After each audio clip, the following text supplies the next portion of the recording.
Today's lesson is on systems of inequalities. So instead of having equal signs, we're having our less thans, greater thans, and all those guys, but we're still doing a system problem with more than one of them. And to start out, it's going to kind of mirror what we did a couple lessons back. I want you guys to plug in these coordinates to each of these problems here and see if the point is a solution to the system. So pause the video and try that out for yourself, and I'm going to go ahead and talk about that now. So for my first point right here, I've got an x, I've got a y. I'll just start out with my top inequality. So my 7 would go in for y, then it's greater than or equal to -2 parentheses -1 for x plus 5. If I do my math on that, I get 7 greater than or equal to 7. This is a true statement because it is equal to 7. If the line would have not been underneath and it just said 7 greater than 7, that's no good, but this is true. So that worked in our first inequality. Still got to plug it in right here though to make sure it works in the bottom. And same sort of idea. I'll do it's a negative x, so I'll make this a -1x just to make it easier to look at. -1, and then I plug in a -1 for x, plus 4 times 7 is less than 12. Well, that's going to say 1 plus 28 is less than 12. 29 is definitely not less than 12. So that is a no for my first point. It didn't work in the second problem. Let's take a look at our second coordinates. We have a new x and a new y right here, and it's going to work the same way. Starting out, I have 0 for y, greater than or equal to -2 times 3 plus 5. That's going to say 0 greater than or equal to a -1, which is true. My second inequality, I got -1 and I plug in my 3 plus 4 times 0 less than 12. That's going to say -3 is less than 12, also true. So this second point right here is a solution. It worked in both problems. And I give you a third point. If we do 6, 2, plugging in to the first inequality, setting this up, it is going to say 2 is greater than or equal to, this will be a -7. That's a true statement. 2 is bigger than -7. And if I plug it into the second problem, I am going to end up with -6 plus 8, which is 2, which is less than 12. True statement as well. So this is actually also a solution. In general, when you have inequalities, you're going to have more answers than when you have equal signs. Because with equals, you have to make it exactly match. With inequalities, you just have to be bigger or smaller. So naturally, there's going to be more solutions. These two are by no means the only answers. There are quite a number of answers that will work in this problem. The only way in Algebra 2 that I'm going to show you how to solve a system of inequalities is by graphing, because it's just too complicated to solve by hand at the high school level. So we're going to take that same problem, and instead of just like picking and choosing points that work, points that don't, we're going to graph this and show where all the points that work exist. So same concept as a few lessons back. I'm going to graph these on the same grid.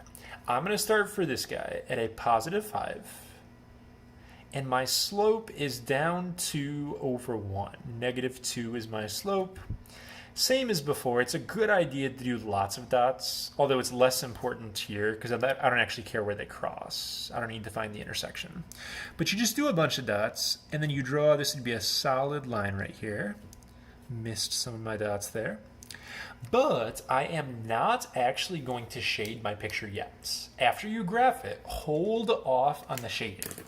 What I want you to do is put a little reminder for which way you're supposed to shade. This says y is greater than or equal to, so I need to shade above this graph.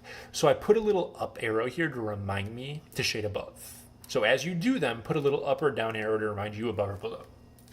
Now I'm going to go on and get my second guy graphed, and I have to get y by itself first. That's not too big of a deal. Got to add the x. 4y less than x plus 12. I'm going to divide by 4, no flip because I'm dividing by a positive. And I'm going to get y is less than, it'll be like a 1 over 4 x plus 3. So I start at positive 3. These are open circles here. I'm going to go up 1 over 4. And I could keep on going up 1 over 1, 2, 3, 4, like that. And keep doing it this way too. But again, it's less important that you draw all the dots on this kind of a problem. So I got my dashed line right here. And then for this one, it's a y is less than problem. Less than means you shade below. So you need to make sure when you do a system that you make everybody happy. Blue graph says, I want you to shade above. Green graph says, I want you to shade below. So there are 4 sections in this picture, and if this was in class, I'd have you guys vote on which one is the answer. But if you look, the correct answer is going to be this part right here. That part of the graph, you're below the green, but above the blue. So you basically graph like normal, and then just figure out what part of the picture makes everybody happy and color it in.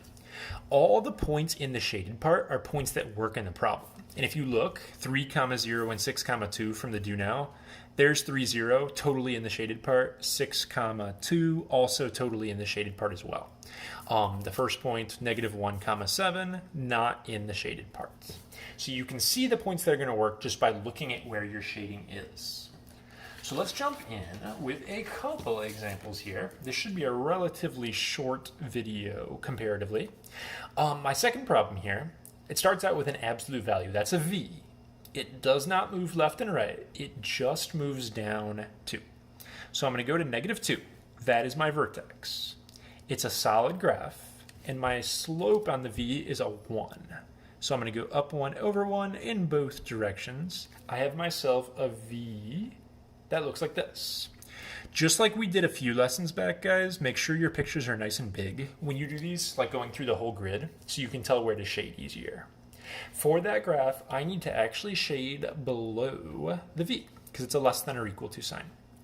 Second graph is just y greater than 1. Y is a flat line like this. So what I need to do is go up to +1.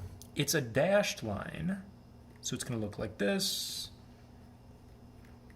And then for that dashed line, I need to shade above. Super recommend the arrows. It makes it easier to figure out what's going on. So I have a lot more pieces to this one. If I was going to number these off, I've got this big bottom area right here, which is, I'll call 1. I've got 2. I've got this part right here, which is 3. I've got 4, and I've got 5. And again, it's easier to tell if you keep those graphs going exactly where the parts cut off. The answer to this problem for what makes both graphs happy, think about it for a second. There's actually 2 of them. It's going to be numbers 4 and number 5 for this problem. So we actually don't just have one answer this time. We got 2 of them. You're below the v, but you're above that dashed line. So these parts both make both graphs happy. My next example, instead of just 2 graphs, has 3. So I'm going to move a little faster through this one here. This is a v. The divide by 2 is just part of your slope. So that's like having a -1/2 for your slope. We'll get to that in a second, but we're moving right 1 and we're moving up 4. Slope is down 1 over 2, both directions, down 1 over 2. Gonna draw a nice big graph right here, and it's a greater than or equal to. So for this v, I need to shade above this time. So up arrow to remind me to shade above. Second graph is just an easier linear graph. For this guy, I'm going to start at -4. It's going to be a dotted graph, and I have to go up 3 over 1, up 3 over 1. This guy is also a greater than graph, so I need to shade above that. So it's above and above so far. And I actually have a third graph here, x greater than or equal to 1. X is a vertical line. It's going to be solid. And if you're greater than a vertical line, you're going to shade to the right. So you got to make not just 2 graphs happy, but actually all 3 of them. And you just kind of look through the picture to see, oh, what makes everybody happy? Above green, right of orange, and above blue.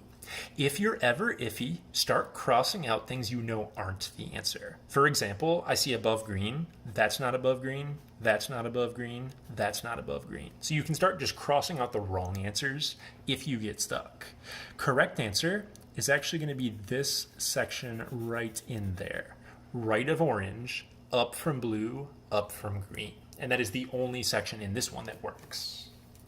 Final problem of the video. 2 quick linear graphs here. This one is written backwards, but my intercept is a positive 5 dashed line, and it's down 1 over 1 for my slope.